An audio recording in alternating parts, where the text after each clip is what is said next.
Hello and welcome. If you're tuning in live, please let me know where from. This evening we're going to be discussing velocity banking and how to use lines of credits, all the different available banking products that we can use in the marketplace today, relevant.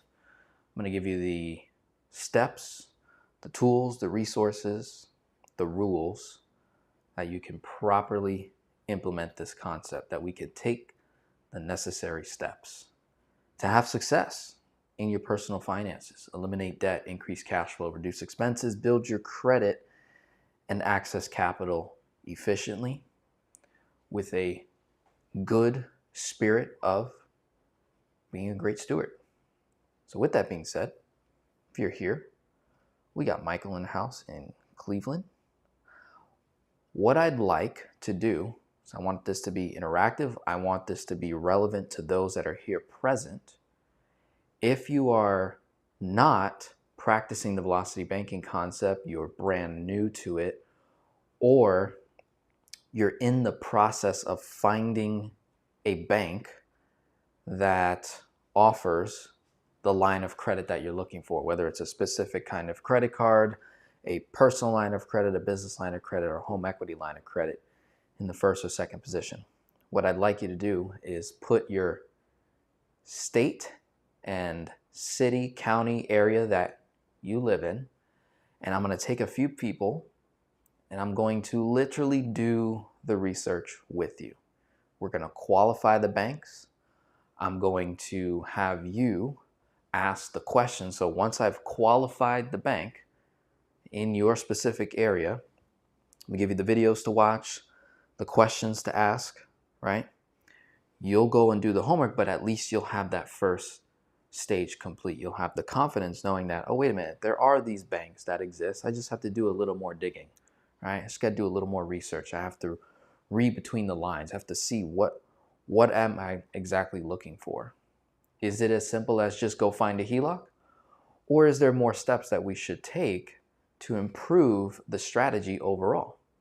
I would rather you take an extra 2-3 months before starting the concept with the perfect debt tool than you starting ahead early with a very high rate type of a debt tool, and you're forcing velocity banking on your small amortized loans at 2, 3, 4, 5%, and you're trying to move it into a 15%, 13% line of credit when we could have had a HELOC 2, 3, 4 points higher or closer to the current loans that you're dealing with.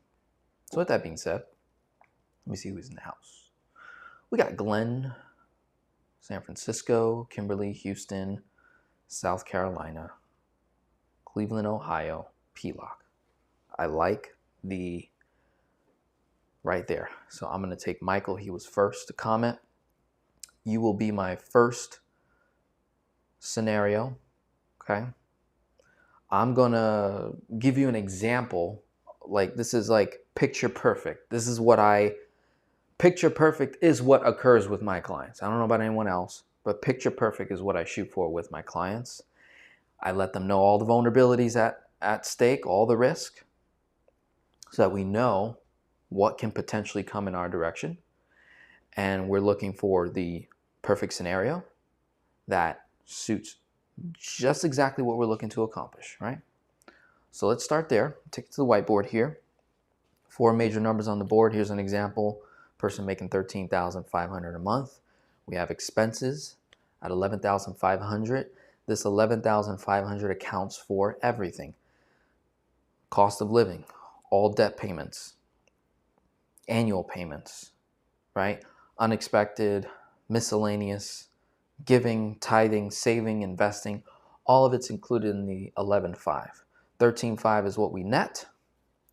11.5 is total overestimated expenses, leaving us with a net cash flow of $2,000. We're going to implement velocity banking. This person's already saving money. This person's already investing money. This person's already giving money. This person is a disciplined individual. So I'm giving you the context of this particular scenario here. We have someone that has a track record of saving money. This is a person that has a track record of investing successfully and multiplying their money.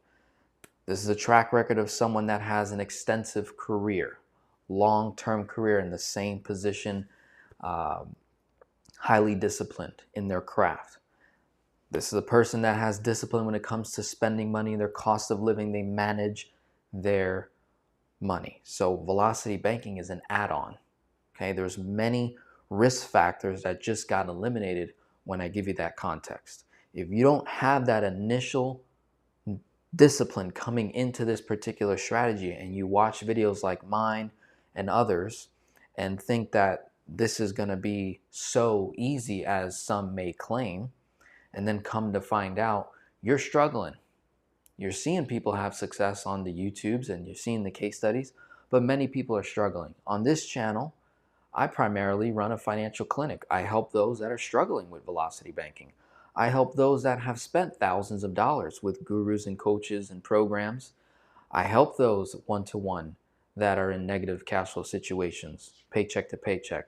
I help those that buy high-end softwares and struggle. And they're like, I'm not getting it.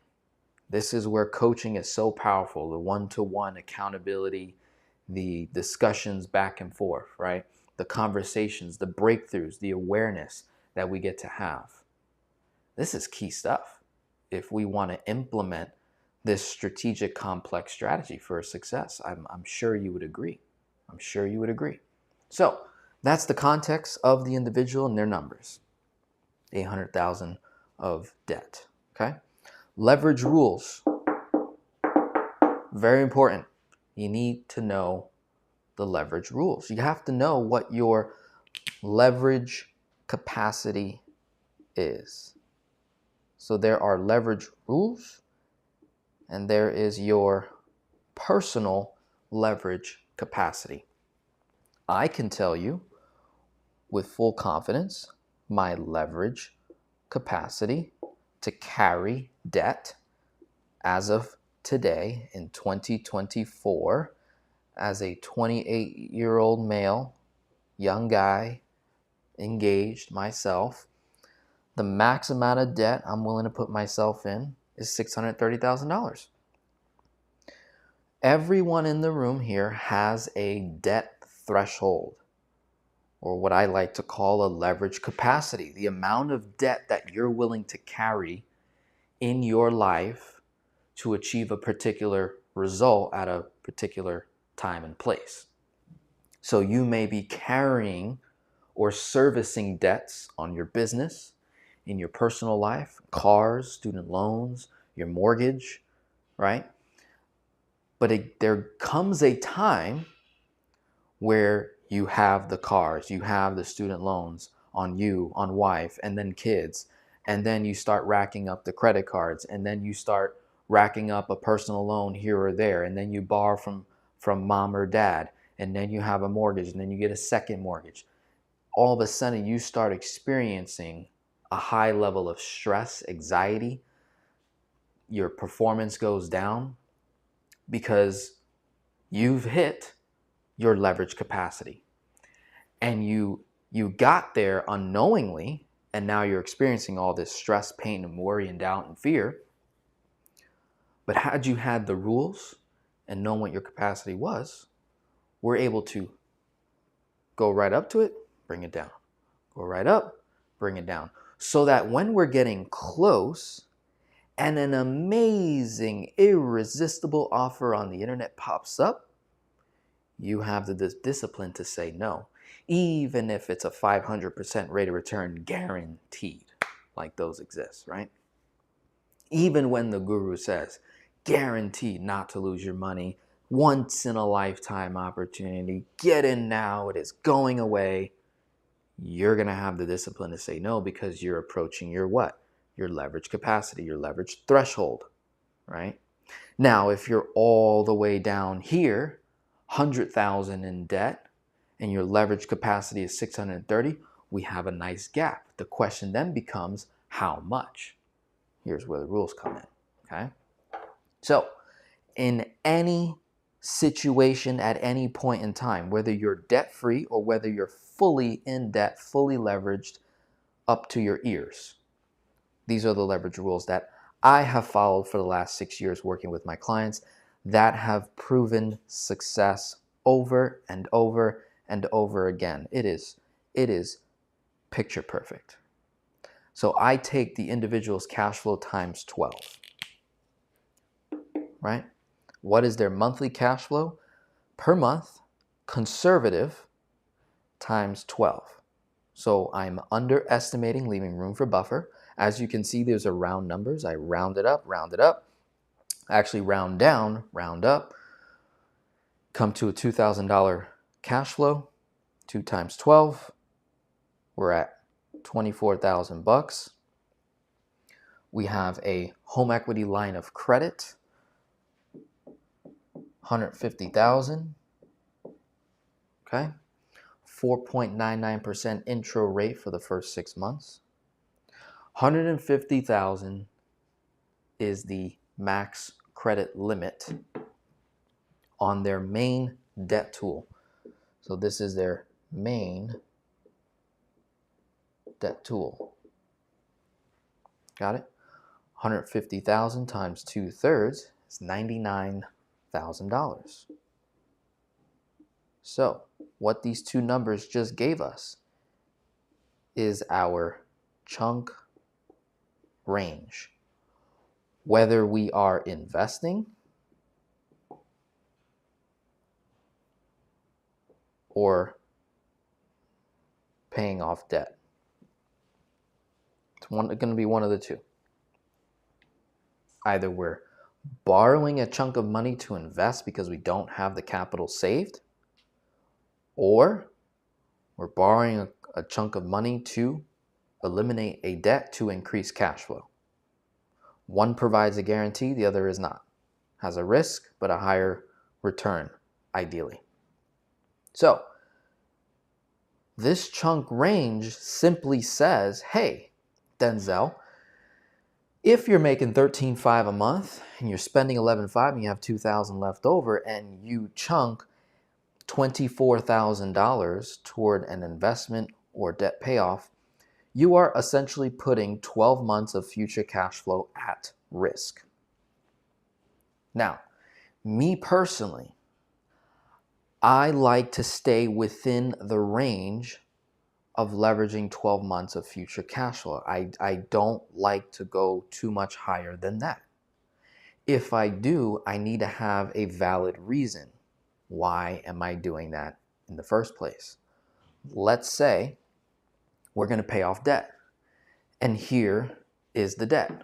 We have a car, $55,000. The interest rate is 7.3%, amortized.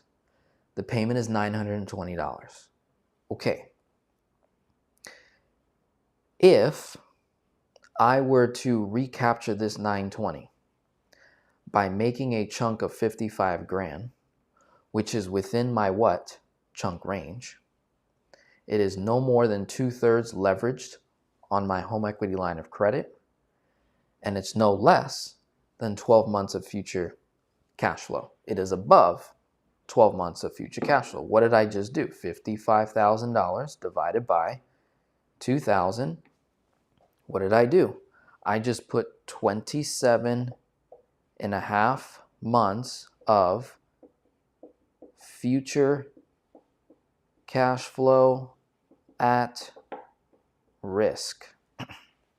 Now I'm going to show you how I reduce this risk tremendously. A, we're paying something off. We're getting this 920. We're removing the 7.3 and putting it into a 4.99 location.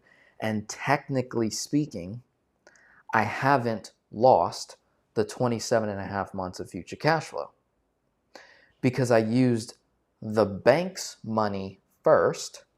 I used their $55K to pay this car off. That car is now sitting in the HELOC. This is a revolving liquid line of credit. Any future dollars that goes into this HELOC is immediately accessible.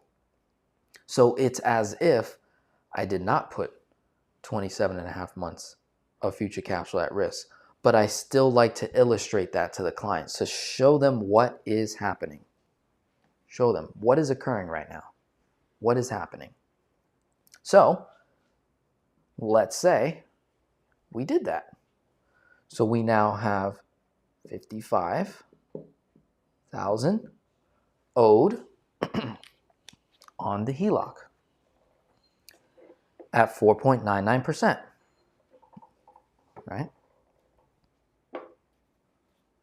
55,000, 4.99. In 1 year, if all I did was make interest-only payments back to the HELOC, right, I will pay $2,744.50. But that's not accurate because it's only 4.99 for 6 months. What happens after 6 months? The rate will go 8.5%. Okay? So we can basically take that 2,744 divided by 2 and say, okay, the first 6 months, the most amount of interest we'll pay is $1,372. A guaranteed reduction in the amount of interest I was paying over here on the 920. And because I no longer have that payment of 920 going to the car because it's been paid off, and because this HELOC in the second position is set up as a what? Interest-only HELOC payment, I'm only obligated to make interest-only payments, which is really going to be like $228 a month is what that is looking like as of right now. So in this example, we're not just making interest-only payments. This is where velocity banking would come into play. I'm going to park my income, all of it, 13.5, into the line of credit. Expenses are now $920 less, right? So technically, $10,580 will now be coming out of the HELOC to pay bills. The same money that went in, same money is going to be coming out. The only thing that stays in is cash flow, which 100% of it will be registered as principal, and then interest gets minused from the balance on the due date. Okay? So now cash flow is $2,920. Right? That's our new cash flow. So we can then, what I do, show the client what just occurred. 2,920 times 12 is now 35,040 moving forward. Which means if we were just applying the cash flow to the 55, it's going to be a year and some months before this is gone, rather than putting 27 and a half months of future cash flow at risk, no longer at risk. Removed it completely. And if and when life happens, because it will, we remain liquid. Because instead of me sending this $2,000 a month directly to the car payment on top of the 920, and then life happens, where do I come up with money? Now, I did mention this person has savings and money invested, so they do have other locations that they can pull from. But the risk of them doing that is they're now interrupting their compound interest.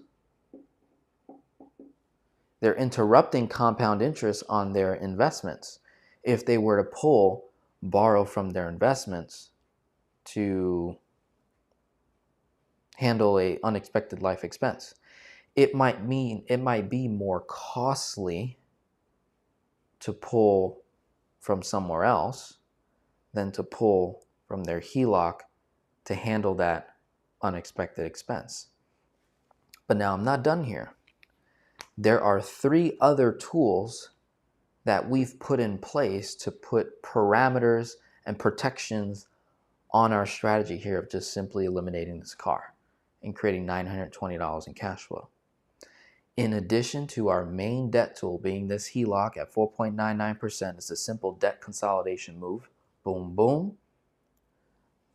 The income that we're sending to the HELOC is the payment each and every month, so no payment ever shows up. We never really have a payment because it always gets paid in advance. We're never really going to pay whatever interest I just showed here. It's always going to be less because of the velocity effect, right? And I can prove the math. I can show that.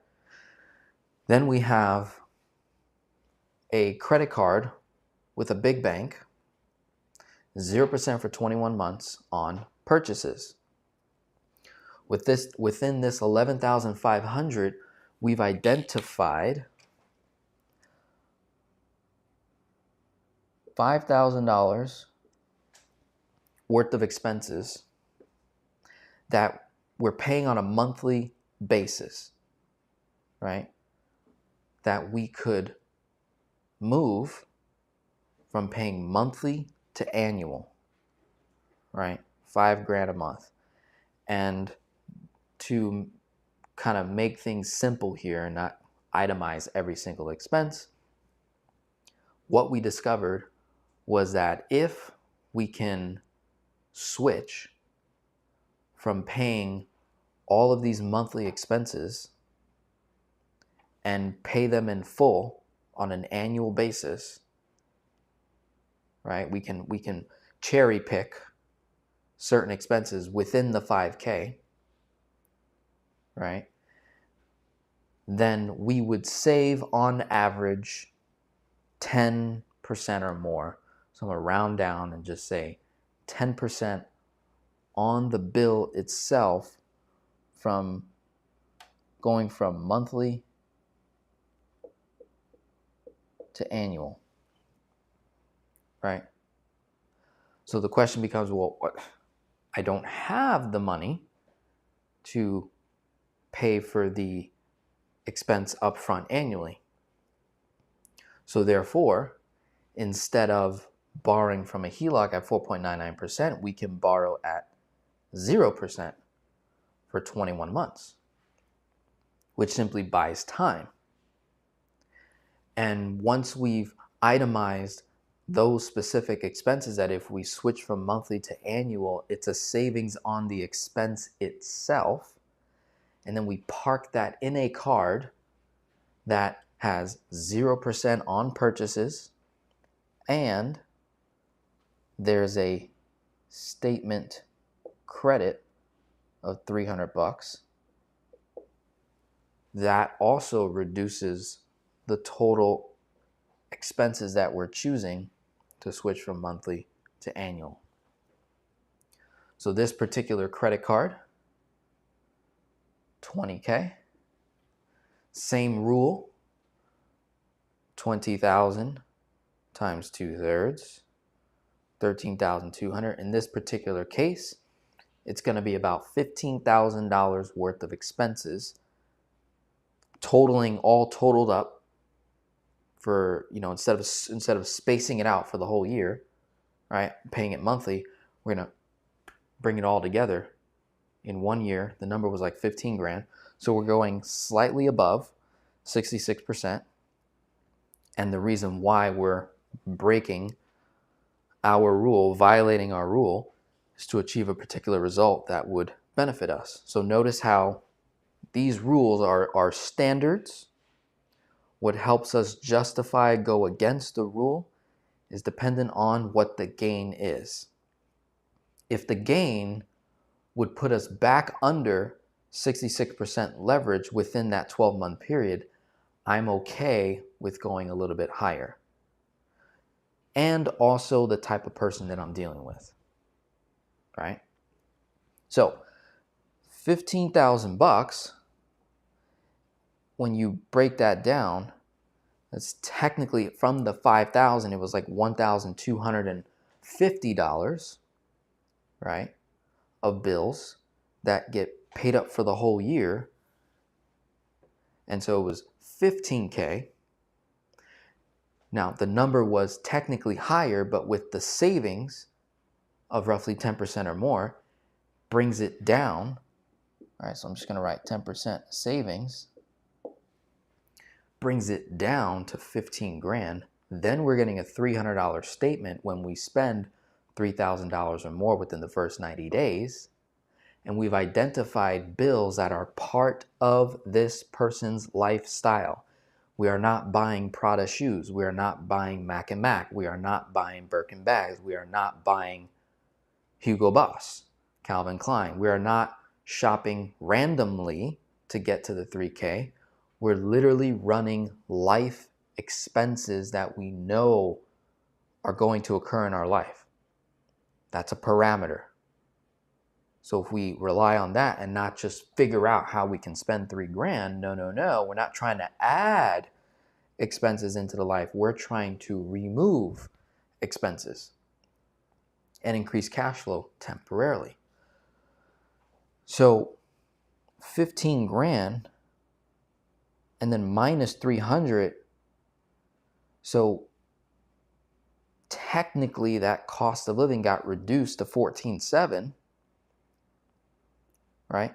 But in all actuality, like the cash flow gained, right, it's going to be around $1,200 or more in net savings. So technically, I should use the 15K number.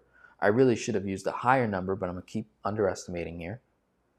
And let's just say we've got $1,250 in temporary cash flow gain.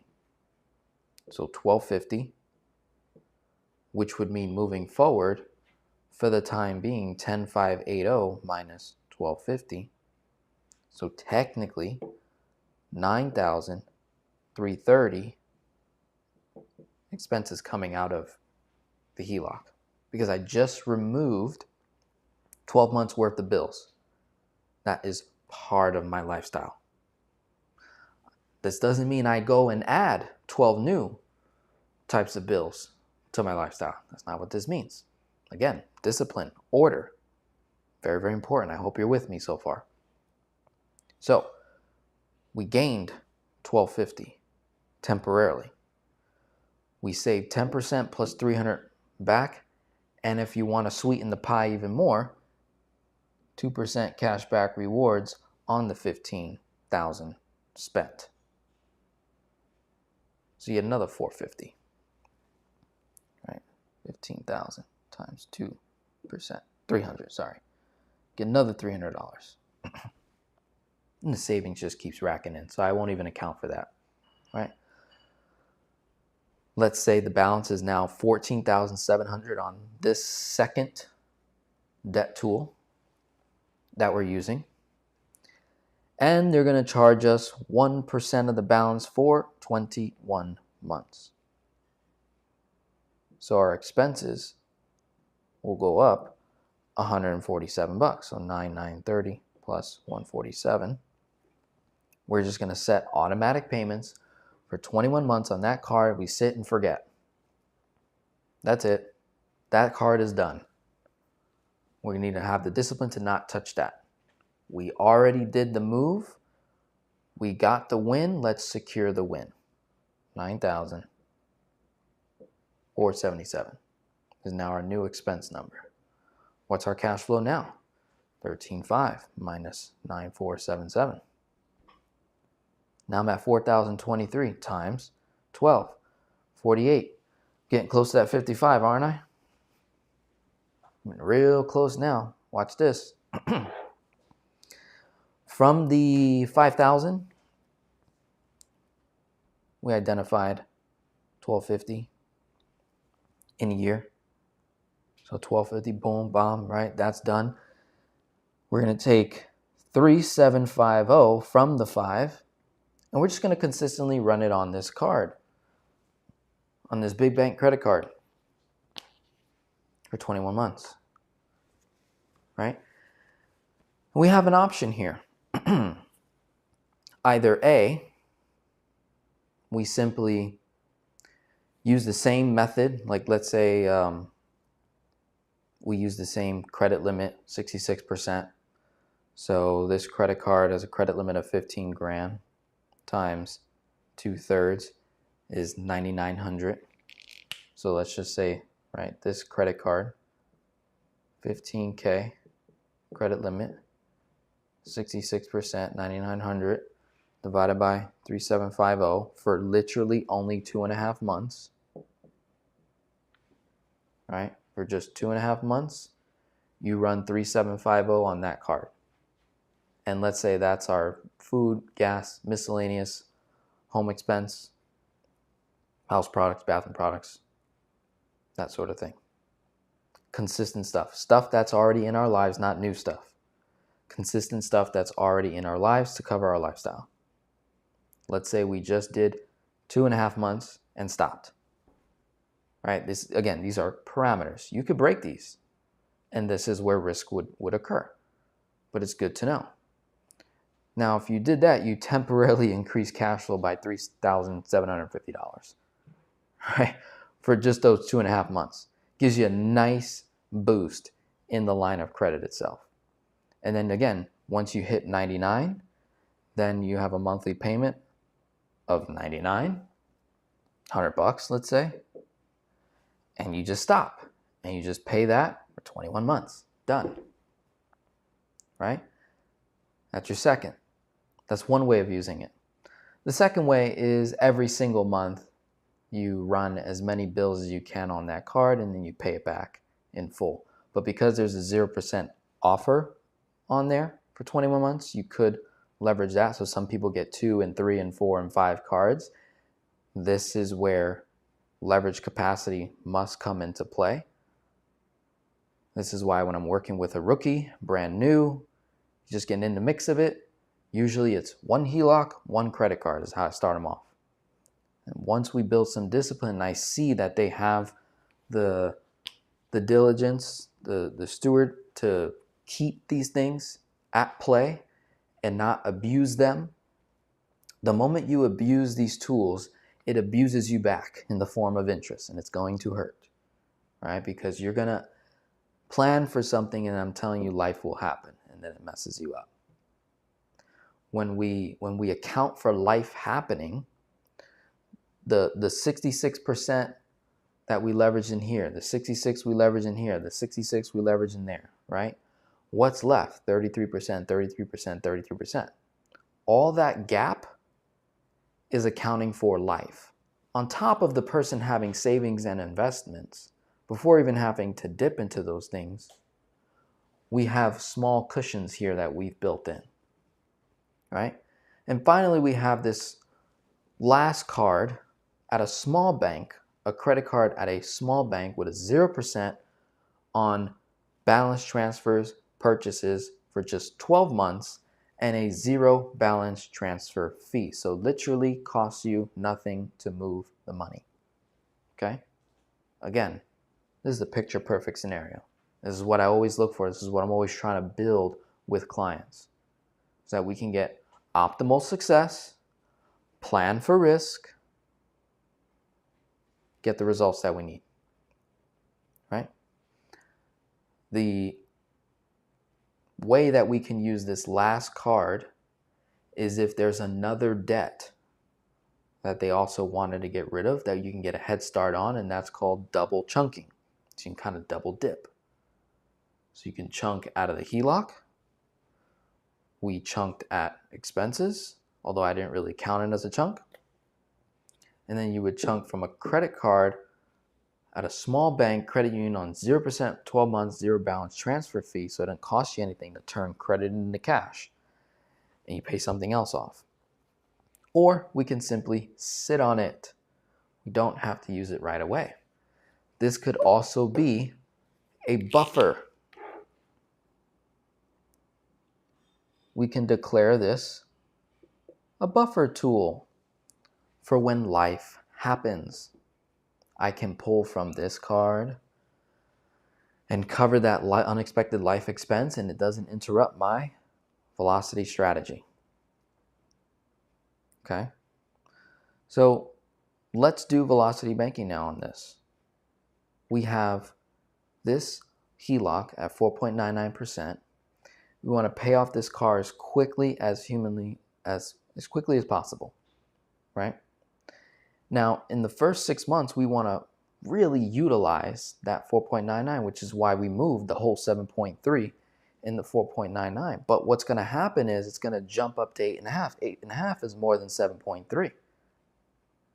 So if we are strategic, use our heads,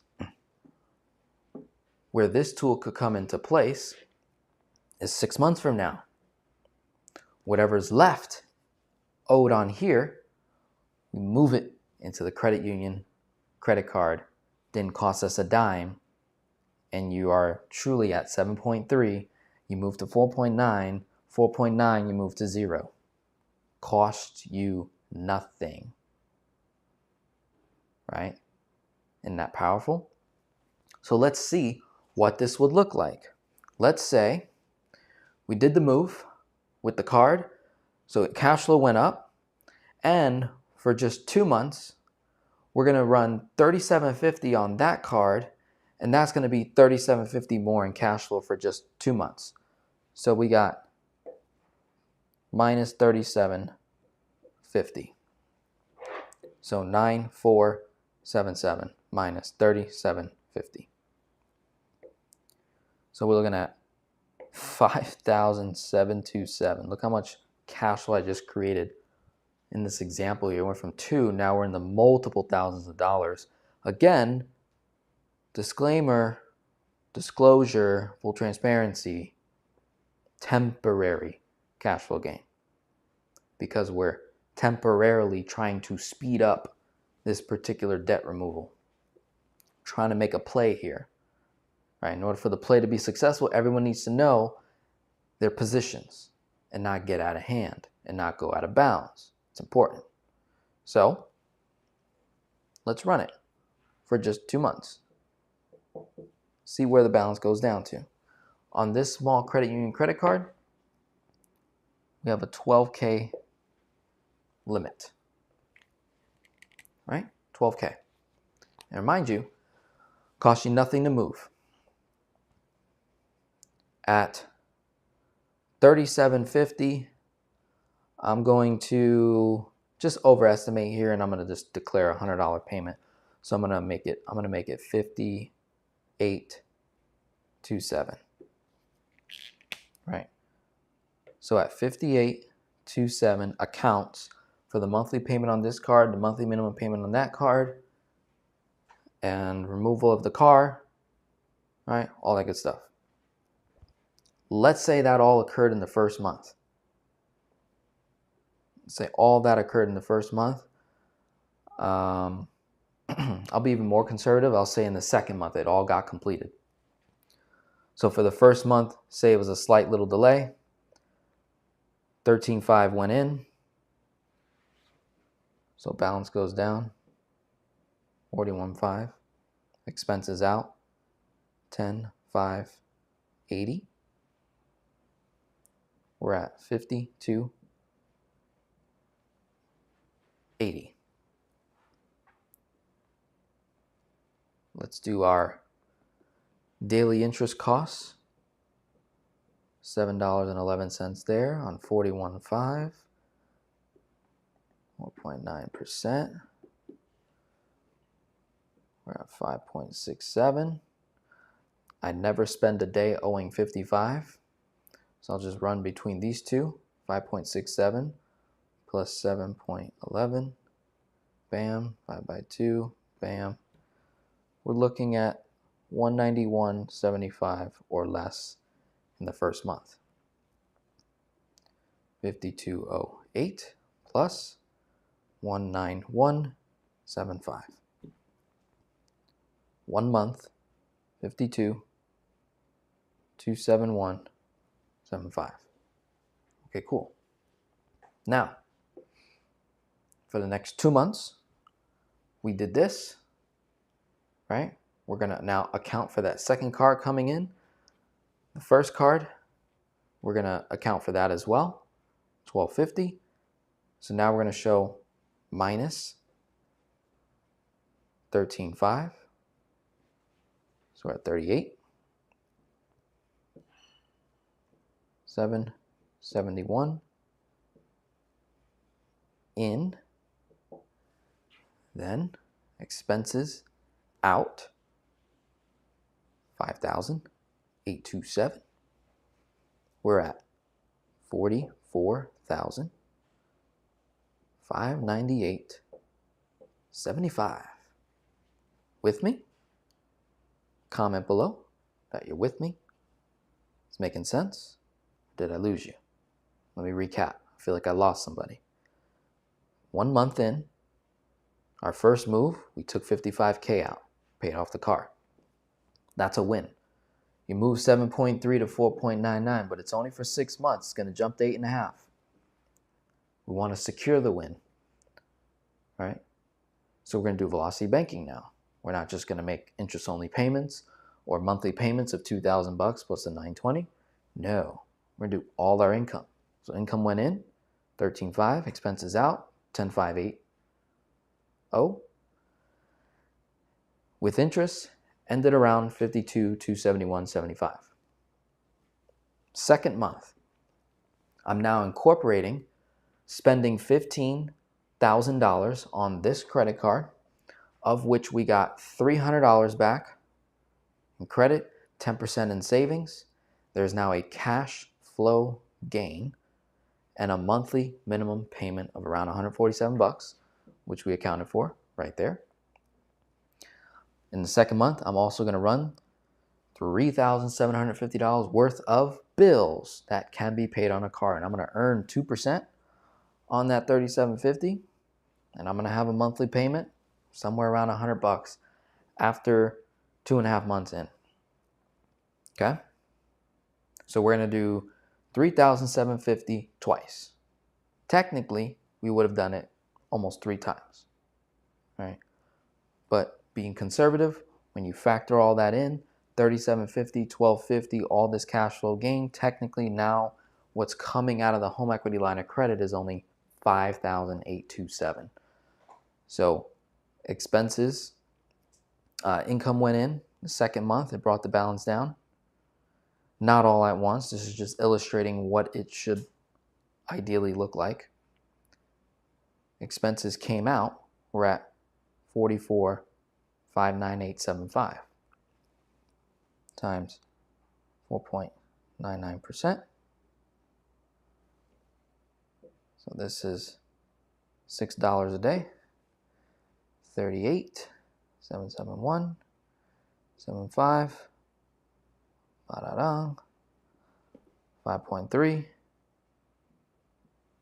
5.3 plus 6.09 divided by 2 times 30. So we'll pay about $170 in interest. Right? I promise you it's going to be way less than that. But again, we're overestimating. Room for error.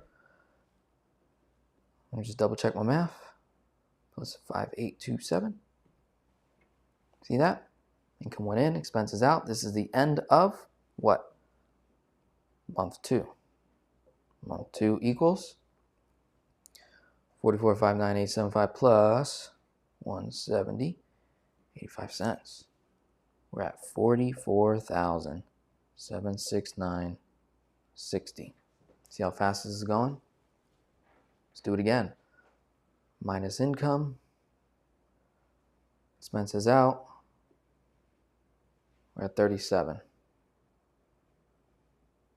Okay? Now, we'll go one more month. We'll do 3,750 times 3. That would have been 11,250.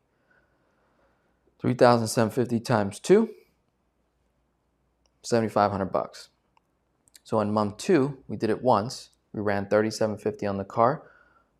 Month 3, we're going to do it again. After month 3, we'll stop. Okay? But I'm still going to say that we owe $99 on the card. Right? But I'm not even going to register it here on the HELOC. Again, making it look worse, making the numbers look worse than what they should end up looking like. Always do that, because life will happen. So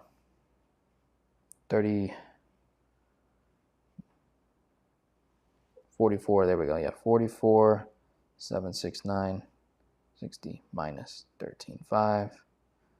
Yep, that's how I got to my number. No, I didn't. How did I get that number? 44, 769, 60 minus 13.5. So this should be 31. Why did I write the 37? We're going to find out in a second. So 31, 269, 60 plus expenses out.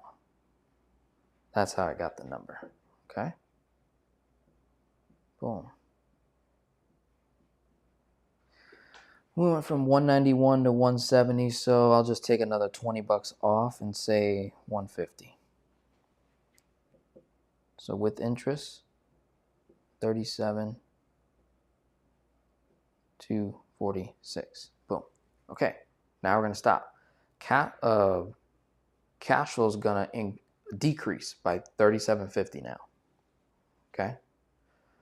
First move on the card is done. We're leaving that alone. Paying monthly minimum. This card is now done. We're leaving that alone. Okay? I'm going to go a little bit faster now because I want to just show roughly what it should look like by month 6. So I'm going to do 58.27.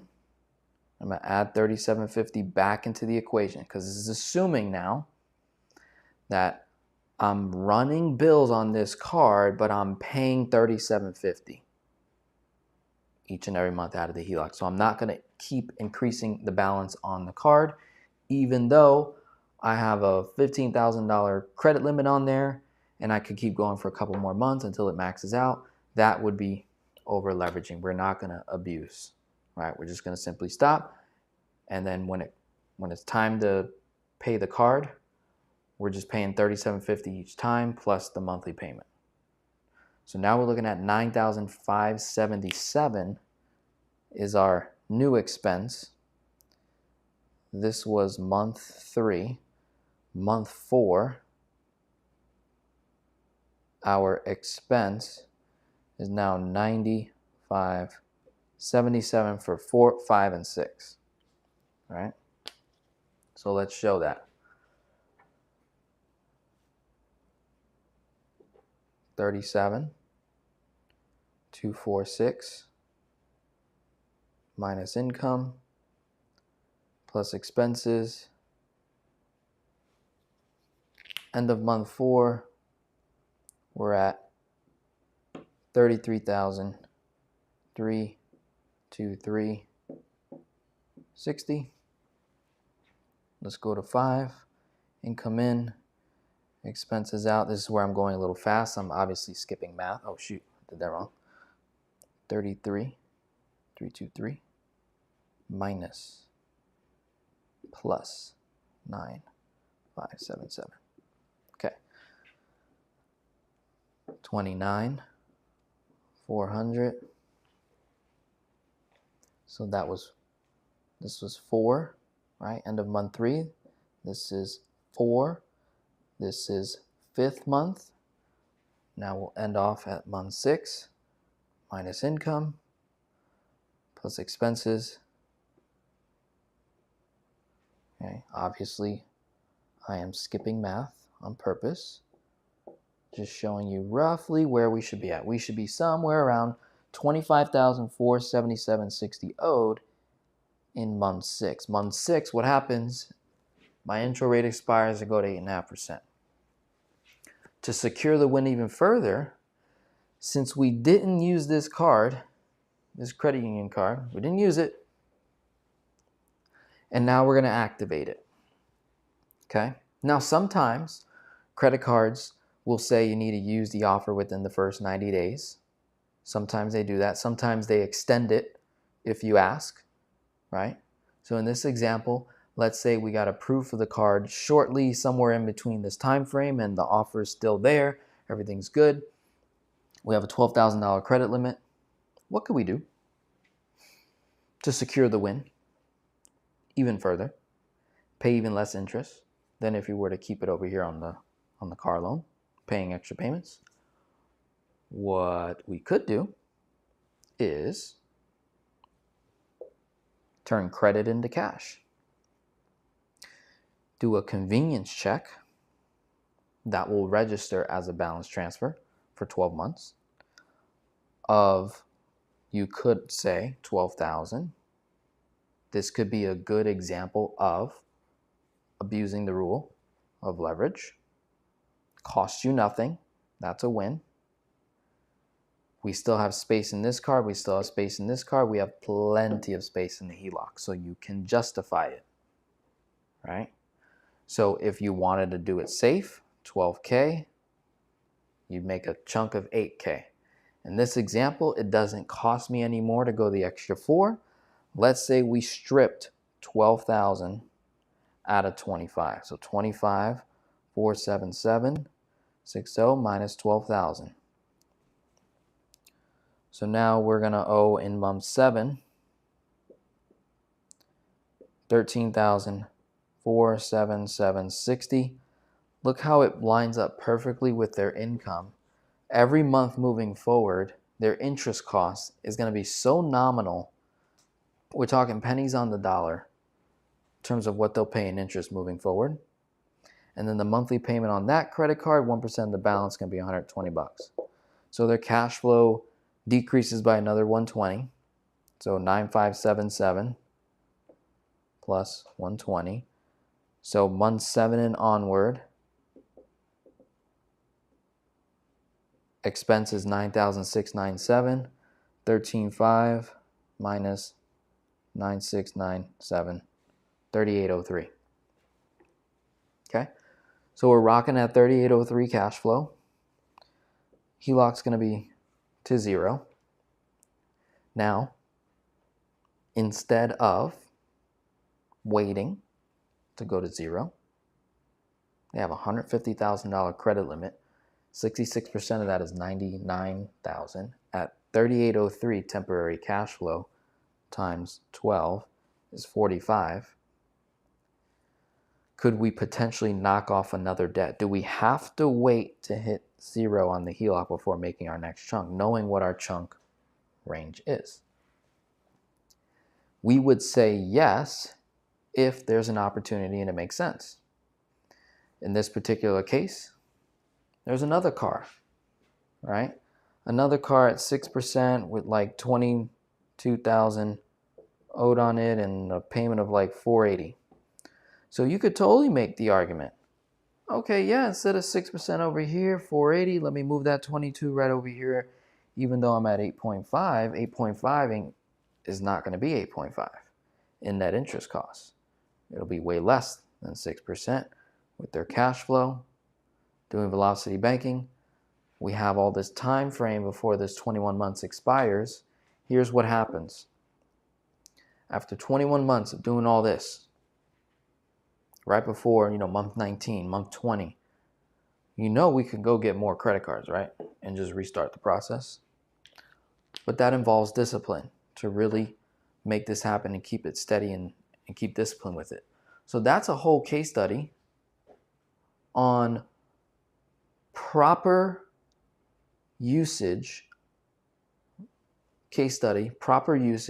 of the HELOC in the second position, big bank credit cards, small bank credit union credit cards, leverage capacity, leverage rules, what's your leverage threshold, let's get aware, what are we solving for, let's account for life.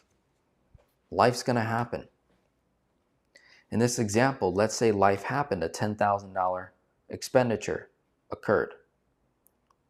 What would we do? Let's say the $10,000 unexpected life event occurs in month 6 when we initially planned to move 25 and move 12K into the credit card. Instead of doing that, we're just going to do 2K to bring down the 25 to 23, and we're going to handle that unexpected life expense of 10 grand, and we're just going to have it sit on that credit union credit card. That would be the move I'd make, right? And just keep doing velocity banking. Now, if you're wondering, oh my goodness, but the rate, Denzel, goes to 8.5. Remember, 8.5 is not really 8.5 on the HELOC in terms of what we pay in net interest, right? On 25K, which would be, say, 23K doing velocity banking at 8.5% is the new listed rate moving forward on that HELOC. We've already secured the win with the 7.3. Whatever interest I pay over here, this is not new interest. This interest that I'm paying is coming from the car. It was interest I was paying anyways. So you didn't increase your interest cost, you reduced it even though you're in a higher rate environment. That is where the confusion occurs sometimes. Okay? So now I'm going to go back to buddy Michael in Cleveland, Ohio, and we're going to help him and many others that live in Cleveland, Ohio, find a qualified bank, loves it, that offers a personal line of credit. Let's go look. Let's see what we come up with, right? Now, I'm going to go by my own rules and standards of what I've been teaching all these years, okay? There is a video I did called The Rule of Leverage. I'm going to copy, paste that, and throw it in my chat box real quick for y'all. And that's going to be on the screen. Okay? Take that. That's in the chat. Go watch that. Rule of Leverage. Breaks it down even further. Okay? Then, we got this playlist here, all about the line of credit. I want you to watch these videos all about the line of credit. Right? Super important.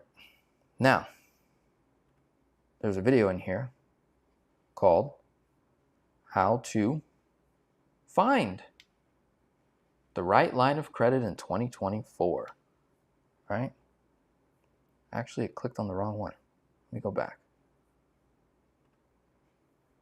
This video right here.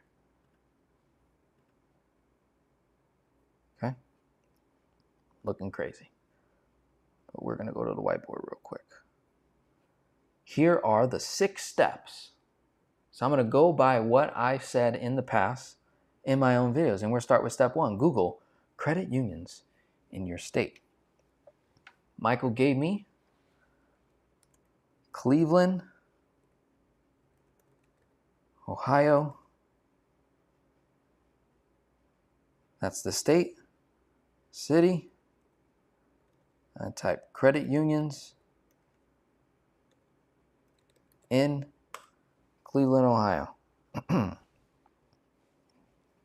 we're going to find, my buddy Michael, a qualified bank that offers a personal, revolving, unsecured line of credit to do velocity banking with, and we're going to look for a personal line of credit in the 10% or lower range.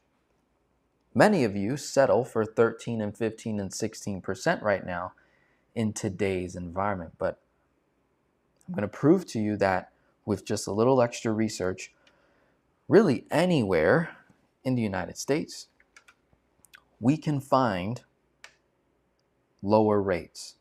Sometimes, depending on who you are in terms of your career, if you're a nurse, if you're a doctor, if you're part of a union, if you're a firefighter, police officer, military individual, you will sometimes get better rates for banks that cater to you specifically because of the type of service that you do for the country, and including government employees. For everyone else that does not have a service type of a job or career that's in service to the United States, you may not experience those discounts. If you are part of a major corporation, big corporations, sometimes they themselves have their own credit unions or banks, and you can find really good deals. So that is just little tips there for you. Now, when we go to the bank's website, we're always going to go under borrow, lend. That's typically where we can find their products. I'm telling you right now, they do not promote these tools of what I'm teaching you to find. So you're going to have to dig. You're going to have to call. You're going to have to inquire. And even when they say we need to run your credit, you just simply say, can I talk to the manager? Can you get me in touch with the HELOC department? You're going to have to pull teeth. You're going to have to ask more questions because they are not trained to give you the goods right away. All right. When we are in research mode, we are not applying for anything. Let me be clear. So notice how they do have a personal signature loan. I don't see anywhere clearly that BFG Federal Credit Union offers a personal line of credit. I don't see it anywhere. So then I go to loan rates and see if it is shown in here.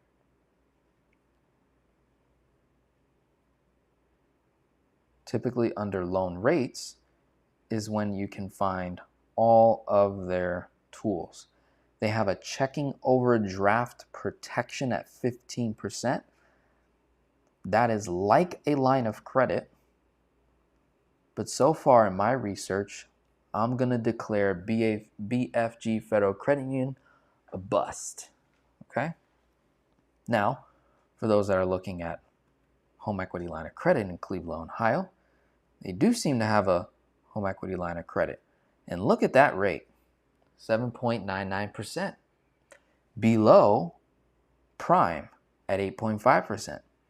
Look at this. No application fee, no annual fee, no appraisal fee, no closing costs. 80% LTV, 10-year draw. Not bad. 0.51% below prime. Not bad. Not bad at all. So if you were looking for a HELOC in Cleveland, Ohio, boom, BFG Federal Credit Union, put it on your list. All right? Let's keep looking for Michael. We got a bank called Steel Valley Federal Credit Union. I'm going to go straight to rates, signature loans, visas and lines of credits, 10%, A+ credit score, 730 or higher. So boom, this bank, Mr. Michael, Steel Valley Federal Credit Union, I would put on your list to call. Now, what is stated on their website may not always be accurate, so we always need to call and verify. But clearly, we don't see a personal line of credit anywhere. But in this column right here, it says line of credit.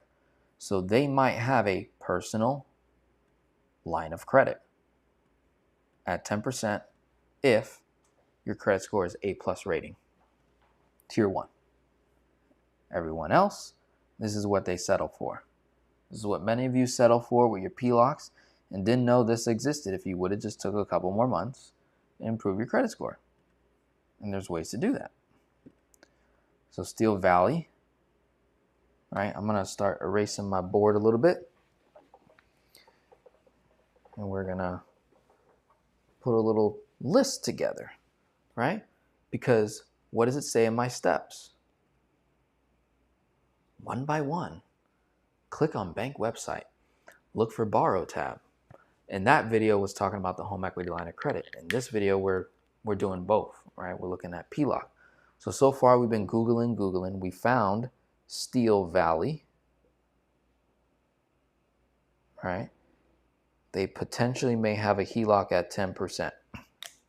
As I mentioned earlier, if you're someone looking for a personal line of credit in 2024, you are typically going to find PLOCs in the double-digit range. My goal for you is to find those PLOCs at single digits or right at 10%. That's about the best we're going to be able to find, unless you have a particular career like military and you might get an extra 2-point discount.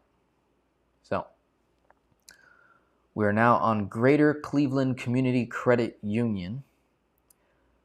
I went under personal loans. Under personal loan is where you will typically find the line of credit, because a line of credit in the bank's eyes is a loan. So when you talk to the teller, they can't distinguish the difference between a personal loan and a line of credit. So you have to make sure you're using the right language. You have to use their language. I'm looking for a signature line of credit at Greater Cleveland Community Credit Union. Do you still offer this product? Signature line of credit. The maximum unsecured loan amount is only 10 grand. Okay, so they do have a line of credit, but it's only for 10K. Not a big difference. Not a whole lot of value there. Let's see. They don't seem to display the rate. They have an overdraft line of credit. Again, these are tricks. You don't want those. I tend to stay away from them. But we're going to put Greater Cleveland. What is going on? We're going to put Greater Cleveland on our list to call, because you're trying to find, right? You're trying to simply find the rates, right? We're just trying to gather information. That's all. We're not applying for anything. We're just trying to gather information, right? So we'll put Greater Cleveland Community Credit Union. You know what's crazy?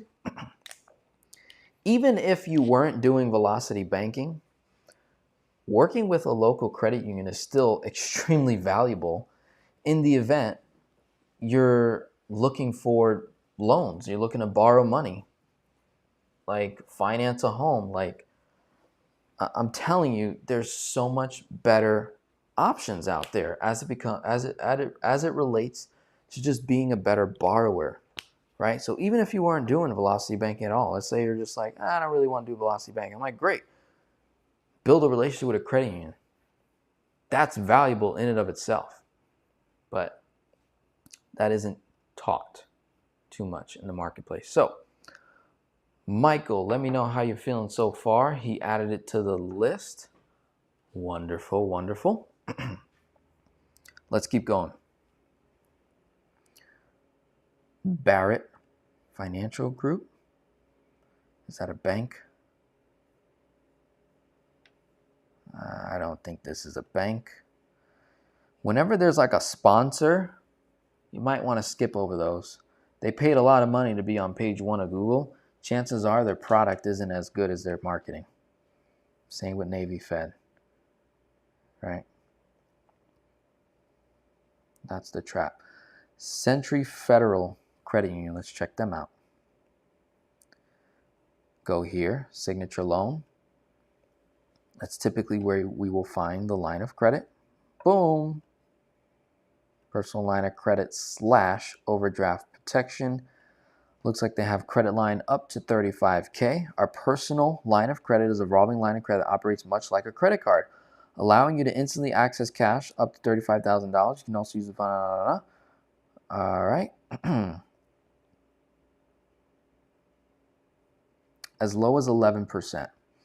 So 11%, I'm going to put this on the list, Michael, because of the simple fact that the credit line is a little bit more, okay? And this applies for the signature as of 6/11. So that's only a couple days ago, so that's still pretty fresh, right? So let's just add them to the list for now. What's the name of this bank again? Century. Okay, so I'm just writing it on my board. Century Federal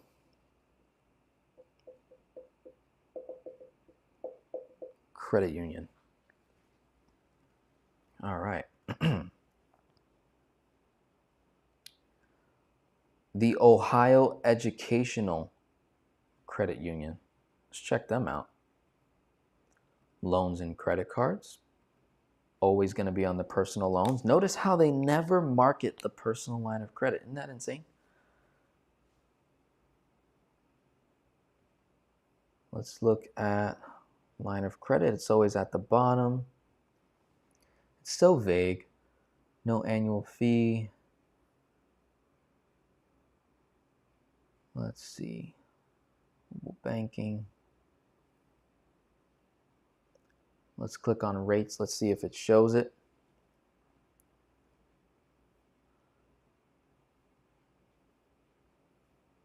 Boom. We're going to cancel them out. They don't qualify, right? Because in our research so far, we have better options, right, Michael? So no sense in wasting your time calling this particular bank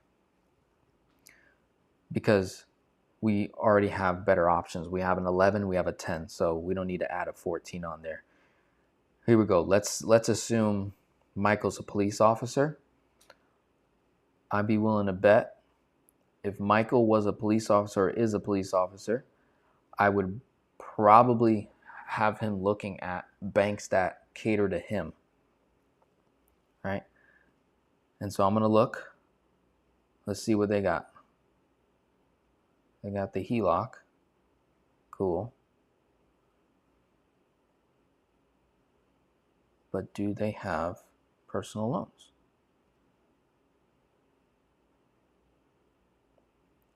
This site looks very cheesy, right? But that's how it is with these smaller banks. They don't have the best marketing. They don't have the best websites. They don't have the best anything, right? They just don't. But their HELOCs and PLOCs are phenomenal. And they're just like under the radar. No one knows about these things. They're so good. So I would only put this on your list, Michael, if you are a police officer. If not, probably not worth it because they probably only accept police officers or family members that have police officers. That's typically how that works. We got a bank called Cleveland Self-Reliance Credit Union. I'm just going to keep looking until I find a personal line of credit below 10%, right? That's the goal.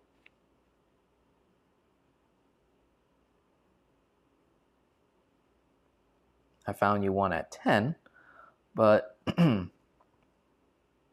typically, look at this. That's a steal. Home equity line of credit, 4.75%. That must be an intro rate, right? But again, you wouldn't have known that if we would have stopped at the sponsors and not kept going through here. Noteworthy Federal Credit Union. Borrow. Loan rates.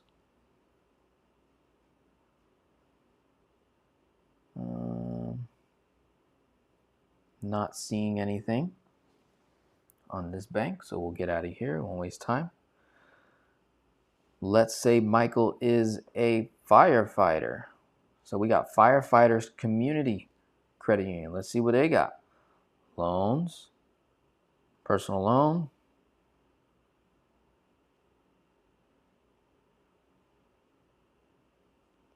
Signature. See our rates. loan, vehicle, home equity, line of credit, 7-year draw, 8.5%. Okay, not bad. All right, it doesn't look like they offer HELOC at firefighters. Let's keep going. Faith Community United. Sometimes those spiritual faith banks, sometimes they got some stuff. I mean, look how bad these websites are. So you would never know where to go. Boom. 11.99 APR fixed. Okay. Still not quite where I want it, Michael, man. I'm looking. Still not quite where I want it. I'm going to find me something. Now, if we go through this whole list, and let's say we don't find a personal line of credit below 10%, then that's when I start looking statewide and nationwide. That and only then. View all rates. Certificate accounts, shared accounts, Loan rates. Oh, close. Look at that. I'm finding some really good oh no, that's a home equity loan. Scratch that.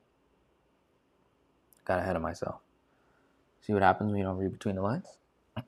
Make a mistake. So far, I've been finding some good HELOCs. HELOCs are a little bit harder. You got to do a little more research. But if we're timing me right now, we've been at it for what, 10, 15 minutes? When I'm on coaching calls with clients, we might spend 30 minutes or so. If it, what's an hour of research worth to you, right? To find the best product. Why not? I'm not seeing anything at St. Coleman. Let's do Emerald. Loan. Personal.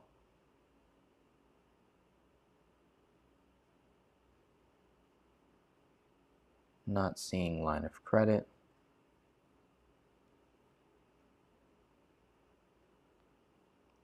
Let's see. Latvian. Loan rates. Signature, 11.99. So far, that 10% was the winner at Steel Valley, man. Steel Valley seems to be wanting my money.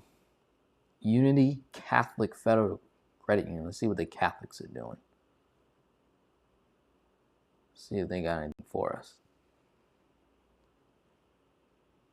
Let's see if they know the game. Pretty sure they do.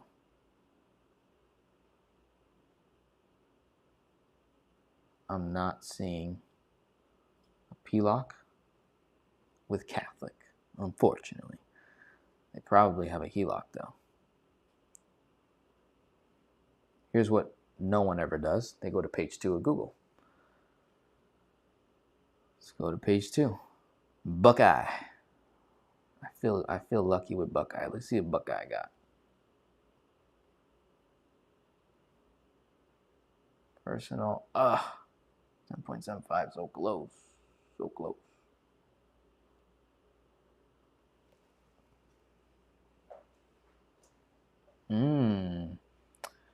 When they don't show their rates, sometimes that could be good. You got to call and ask.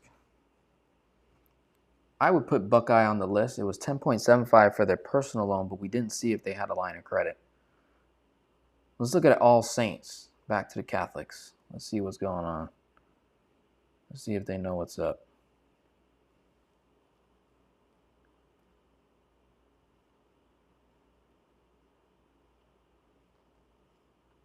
No, they don't know what's up. Wireman's Credit Union. Loans. Personal loans. Personal and revolving. Might want to put this on your list. Wireman's Credit Union. Might want to put this on your list. They don't show it, so we would have to call and ask. So I'm going to write that down. Wireman's Credit Union. Worth considering. Worth considering. Let's keep going, man. Best reward, Federal Credit Union. Let's see if they give us the best reward. Borrow.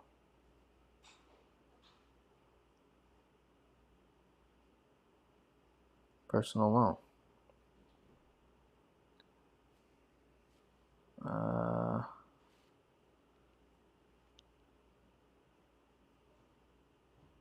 Loan rates.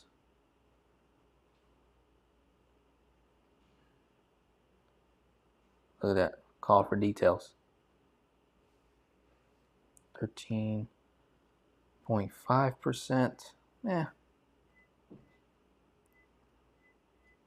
Not seeing it.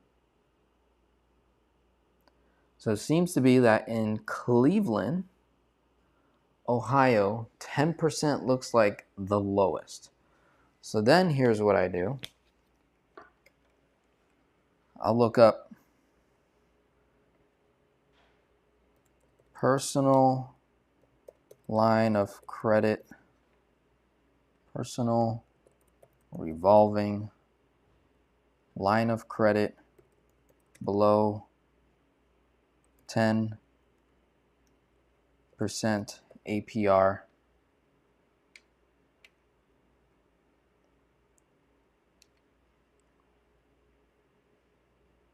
Now, unfortunately, it's going to bring up my location. Let's do in Ohio.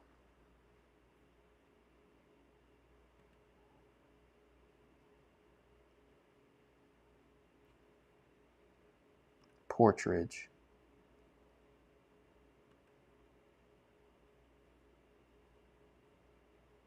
Request info. Rates. Is this valuable? Like just doing this together? Let me know if this is helpful, because I think a lot of people struggle with this in their velocity banking. And I'm just showing you what I'm doing, what I'm paying attention to, how I'm finding this stuff. All right? Let me take it back. Let me see what's going on in the comments for a minute here. Hey Denzel, what credit cards work best for convenience checks or that can transfer to my checking account? So basically any credit card that has or offers the convenience check option. So before you apply for the credit card, you would ask them if you can do convenience checks and if it falls under the 0% offer. Big banks and small banks do offer that. Okay. All right, we'll go up to the top. If I have a smaller line of credit, how would I calculate a chunk payment if the line of credit doesn't cover the total debt I want to address, right? So for you, Kaylin, in that example, whenever you have a line of credit that is small, so let's say we have a small line of credit, then our strategy is micro chunking. Or don't do velocity banking. That's an option. You're not going to hear every velocity banking guru say this, but I'm not going to be the guy. I'm not going to play that game that tries to force velocity banking into every situation. I'm not going to do that, Kaylin. That's not how I operate. There might be other velocity banking people that want to do that, but chances are your line of credit is probably in the double digits. I'd be willing to bet. It's typically what it is. Those smaller lines tend to be double-digit ones. And if it makes sense, according to what we're trying to hit, a micro chunk, right? Or if it's as small as 3 to 5K, and let's say your income is more than the credit limit on your line of credit, then we have justification to borrow the whole credit limit on that line, because your income would be bringing it right back to zero and then slowly increasing the balance throughout the month, and then it replenishes and then slowly increases and replenishes. So you're never really paying a whole lot of money in interest, right? So that is my response to Kaylin. For those of you that also have small lines of credits, micro chunking. So that's when let's say you had a $30,000 car note, you have a small PLOC, small credit card, you want to do a balance transfer, you want to make a chunk, right? If your income is higher than the line of credit and we have justification to borrow the whole amount, granted, we do have positive cash flow already, preferably of $500 or more is what I would like to see, okay? So I would like to see 500 or more cash flow. And if your income higher than line of credit, you can chunk full amount, right, toward the debt that you're trying to pay off. But let's also run the numbers and make sure what it is that you're trying to pay off. If you're trying to pay off a 3% car loan on a 13.49% line of credit PLOC, that just may not make sense. So we also want to do the math and run it on what would $500 a month extra payments on the 3%, what would that result look like compared to 13.49% PLOC, right? So let's also be aware that velocity banking doesn't work in every situation, and it doesn't have to, and that's okay. That's okay, right? North Carolina, we can do that. San Francisco, California, HELOC just denied. Dang it, Glenn. I wish you would have hit my channel before and done the pregame work, so that wouldn't have happened, right? But that does happen more often than we like. But if we do these steps, I promise you, you're cutting out all the guessing work. You really are. You really are. Let's take a look at North Carolina, right? We're approaching the hour-and-a-half mark here. Mr. Zach, how are you? I don't know who you are, but pleasure to have you on the channel. So velocity banking is a scam. Don't watch this guy. Go read personal finance books and stay away from this bogus. Don't say you weren't warned. This is an absolute scam. So, totally agree with where Zach is coming from.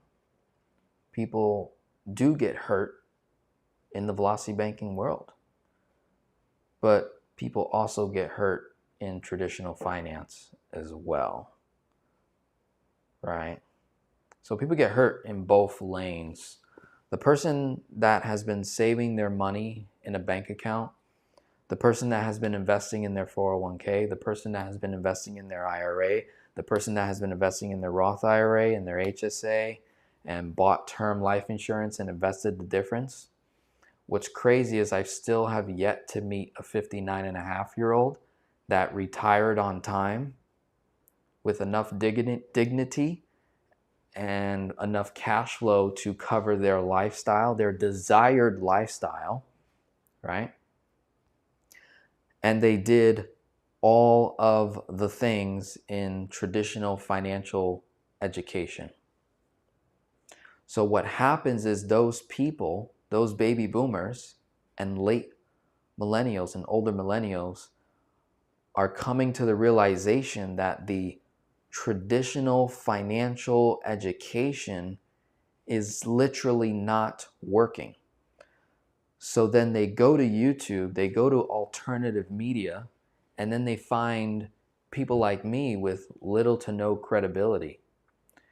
And we're shouting out to the rooftops on these strategies that have given us an upper hand in the marketplace. And so when that happens, naturally, you get people from the traditional side, like the Zacks of the world, that simply don't agree, right? And I'm with them. Because again, I'm the person that says, look, the velocity banking is not going to work all the time. You don't have to make it work all the time.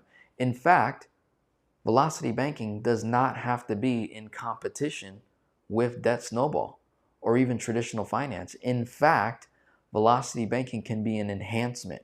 It can be an add-on, a feature and benefit, something you turn on and turn off, right? So Michael says, thanks for looking in Cleveland. Absolutely.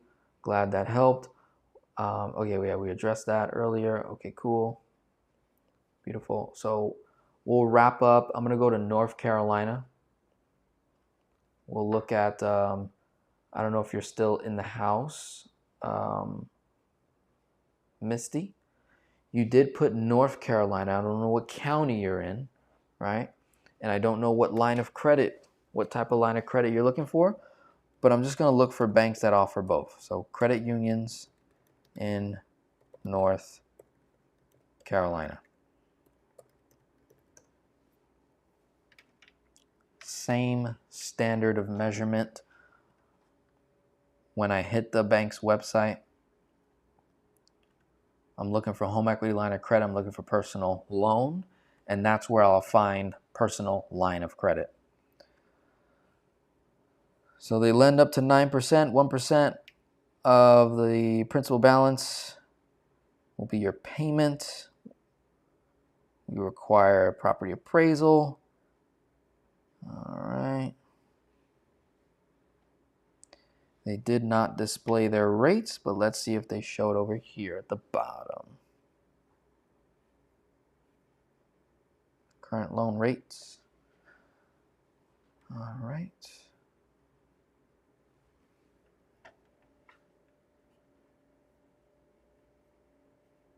Don't see the HELOC. Where did that go? So that was your community credit union. Let's go to members credit union. Let's check them out. See what they got. All I'm doing is seeing if they offer a HELOC and or boom, personal loan line of credit. See what they got. So they go up to 15K.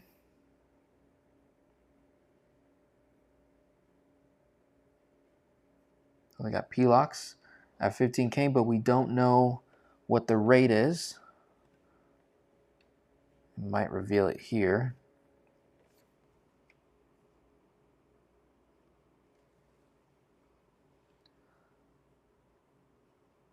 $14.25%, too high in my opinion. And they did also have, they had a home equity loan, but do they have a home equity line? They do have a home equity line credit up to 100K, 15-year. All right, so that's Members Credit Union, Misty. Hopefully you're still with us.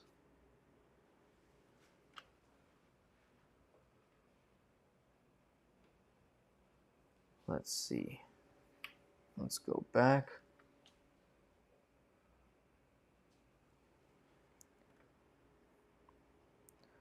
Welcome Federal Credit Union. Let's check them out. This is in North Carolina. HELOC up to 100% LTV. Those tend to be fun. Borrow as you go, no closing costs. Cool, cool, cool. Let's see how they do their rate. Don't see it. So we know they offer a HELOC at Welcome Federal Credit Union, but we don't know what the rate is. When they don't display it, that means we have to call and ask. If they say we need to run your credit, then you would respond and simply say, what is the typical credit range at the different credit scores that you typically see? So at Welcome Federal Credit Union, they have a PLOC from $1 to $25,000. Again, we don't know what the rate is. We'd have to call and ask, but that's Welcome Federal Credit Union. Let's do Summit. I've heard of Summit before. I've had quite a few clients work with Summit, so I know they offer personal loans, line of credit. Learn more. They do $20K.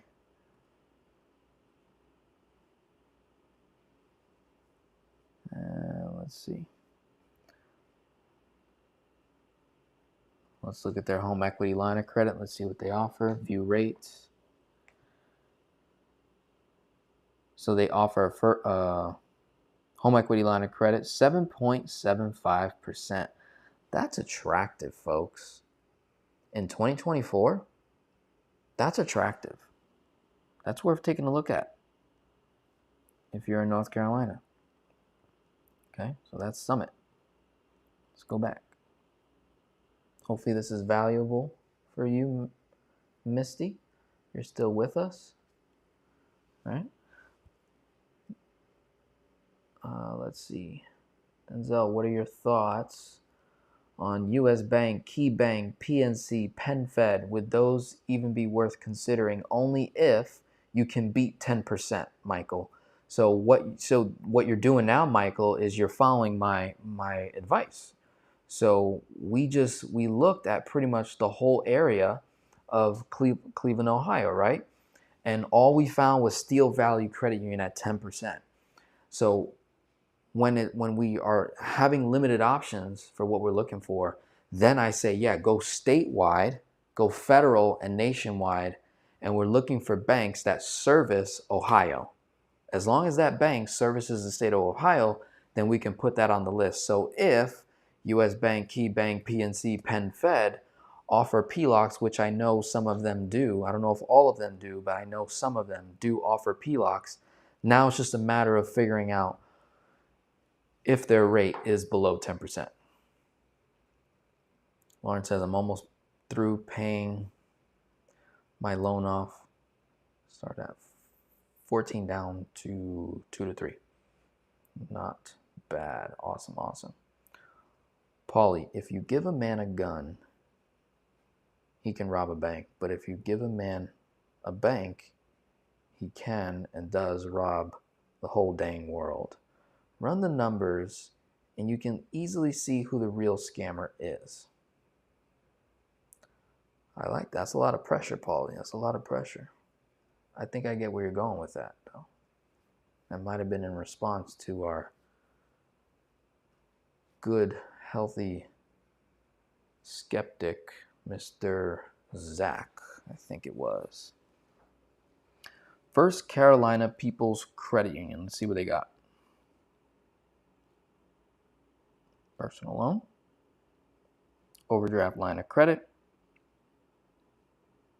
probably not going to be as attractive. Let's go to home loans. Whenever you don't see home equity, it'll typically be under home loan. But this bank does not look like they offer a HELOC, right? But that's typically what it is. So you got to do a little bit of digging. Coastal Credit Union, let's take a look.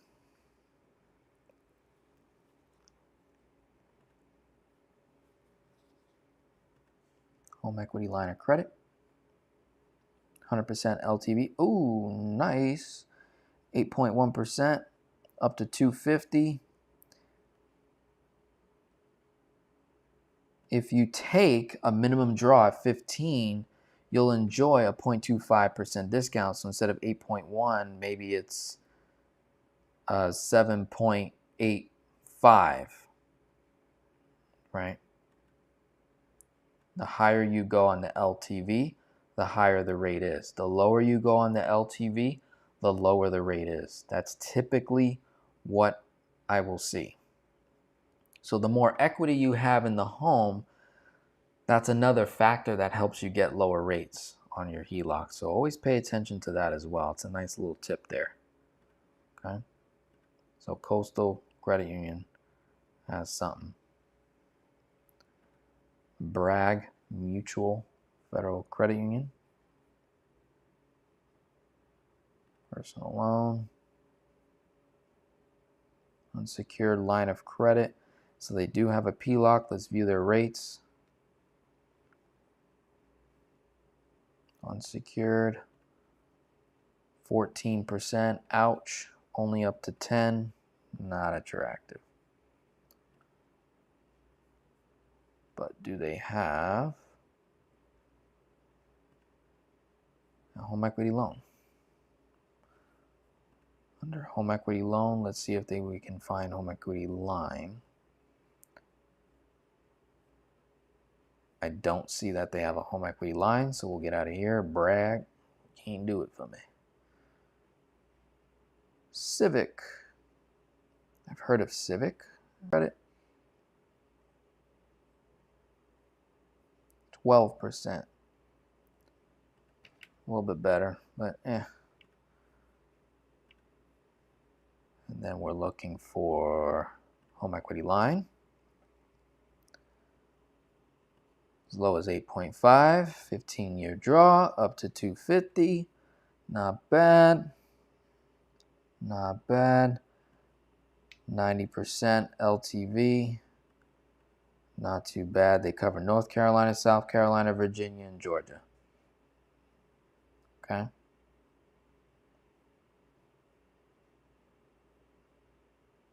Traditional.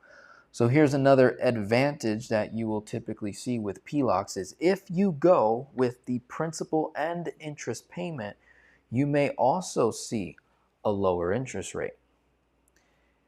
If you just go with an interest-only HELOC, you will tend to see a higher rate. So that is another nice little tip there that a lot of people miss. Right? So, was this valuable? All right. If I did more live streams where I just did that, would that be worth it? Like you just spend 30 minutes with me on a live stream, 45 minutes, and we just go state by state. Would that be valuable? Let me know in the comments because we're getting ready to close out here. So, action steps, okay? You're researching banks. You're going to want to go to the playlist all about the line of credit on my channel. From there, click on the playlist Velocity Banking Pregame Work. Let's determine if this is actually right for you. And if it is, let's get geared up to actually do it full force. Then, to work with me one-to-one, let's jump on a call. Let's start with its consultation. Typically, most people start out with an initial financial coaching session or consultation where we're just looking at the numbers, we're building a plan. And then from there, typically after 1 to 2 phone calls, people work with me on a longer term basis, right? If you're someone that has been looking at the Money Max account and you're wondering if it's the right fit for you, we can have a conversation as well over that. I'm gonna have a live stream coming up on the Money Max support, right? Money Max account support, where I just literally help you use the tool better. Those of you that are considering whether it's right for you or not, we can do a demo right on the spot and I'll show you how it works. Okay, that'll be fun. I myself do sell the software from time to time, very rare, but I do sell it from time to time. It has its place for sure, absolutely. But I do believe lately it has been misrepresented in the marketplace. And so I felt the need to really post a lot of content because I'm getting a bunch of clients that bought the software and they're like, dude, it's not doing what I thought it would do. I don't know what's going on. They said this and it's not doing that. So there's a lot of misrepresentation. It's making the company look bad, honestly. Because when you look at the company, United Financial Freedom overall as a whole, they're not necessarily promoting velocity banking. at the top, the heads of the heads. They're not doing it. You're not seeing it in the lingo. You're not seeing it in their promotional material, but you are seeing it in small pockets of people who promote the Money Max account, the sellers, the distributors, people like me that promote velocity banking, and they're attaching it to a software that isn't necessarily the primary focus, right? And that, again, calls for misrepresentation. Okay? So hopefully that was helpful. I'm also doing a financial boot camp next week, 3 days in a row. We're going to spend a lot of time together. We're going to get our finances in order, right? We're going to create financial freedom because, guys, you don't have a lot of time. The market's looking crazy. We need to get prepared for what may or may not be coming. And we just simply need to be better stewards over our money. That's it. Right? Thank you, Brian. Appreciate that. So I'll definitely host another live stream where that's just what we'll do. We'll just look at banks. We'll just observe them. We'll research. We'll come back and you guys will respond. Okay, I went there. I called. They said this. Right? And we'll go from there. When I get ready to do my mortgage, I'm going to have to get with you. Absolutely, Lawrence. All right, everyone. This has been awesome. Have a wonderful evening. God bless. And we'll be talking soon. Thank you.